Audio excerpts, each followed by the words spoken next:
এটি হলো মিরপুর ১ নম্বর শাহ আলী মাজার, ঢাকার অন্যতম প্রাচীন এবং জনপ্রিয় একটি ধর্মীয় স্থান।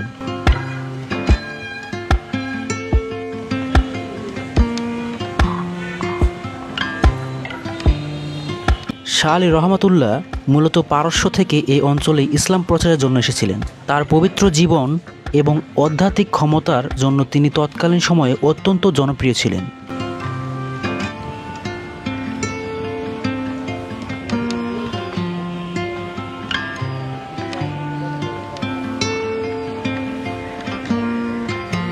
কথিত আছে তিনি মানুষের কল্যাণে কাজ করতেন এবং তার দোয়ায় বহু মানুষ উপকৃত হতেন।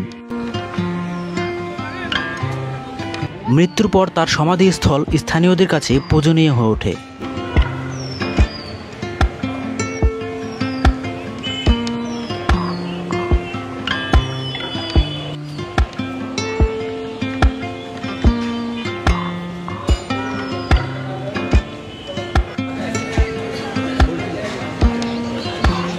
বাজারের বাইরের দিকটা রয়েছে বিভিন্ন দোকান। দোকানগুলোতে বিভিন্ন রকম প্লাস্টিক ও কাগজের ফুল সহ বিভিন্ন রকম অদ্ভুত জিনিস রয়েছে। সামনে এগোতেই দেখতে পেলাম গণনাকারী একটি পাখির দোকান। কিছুক্ষণ দেখার পর আমি নিজে গেলাম দোকানটিতে, বললাম আমার জন্য ভাগ্য গণনা করতে।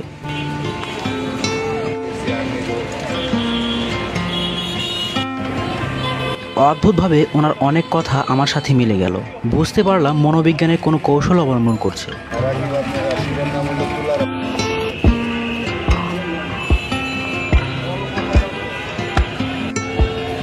ভাগ্য গণনার পর চলে এলাম মিরপুর ১ নম্বর বাজারে। যেতে যেতে দেখলাম রাস্তার পাশেই রয়েছে অনেক ফলের দোকান। এখানে সরাসরি পাইকারিভাবেও ফল কিনতে পাওয়া যায়।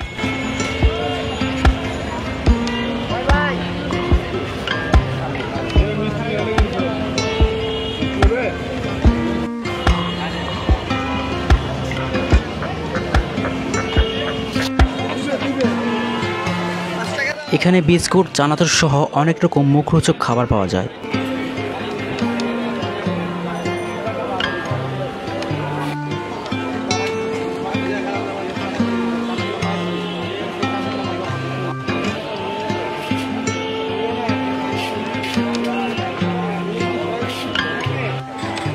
এখানে পাইকারি মূল্যে হাঁস মুরগির ডিমও পাওয়া যায়।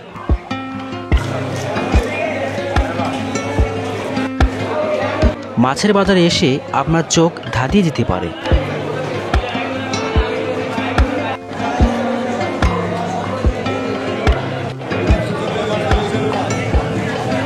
এখানে ছোট বড় মাছ সহ নদী, পুকুর, সমুদ্র সব ধরনের মাছই পাওয়া যায়।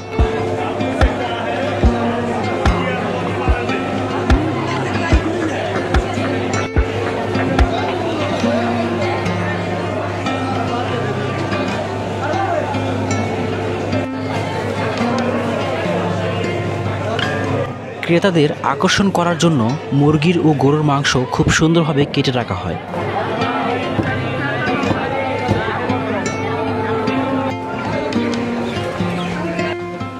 দোকানে সুন্দরভাবে সেজে রাখা তেঁতুলগুলো দেখলে জিভে পানি এসে যায়। এই বাজারে আসলে পাইকারি ও খুচরা মূল্যে সকল ধরনের জিনিসই পাওয়া যায়, যা এক ভিডিওতে দেখানো সম্ভব নয়। তাই আজকের মতোই বিদায় নিচ্ছি। সবাই ভালো থাকবেন। ধন্যবাদ।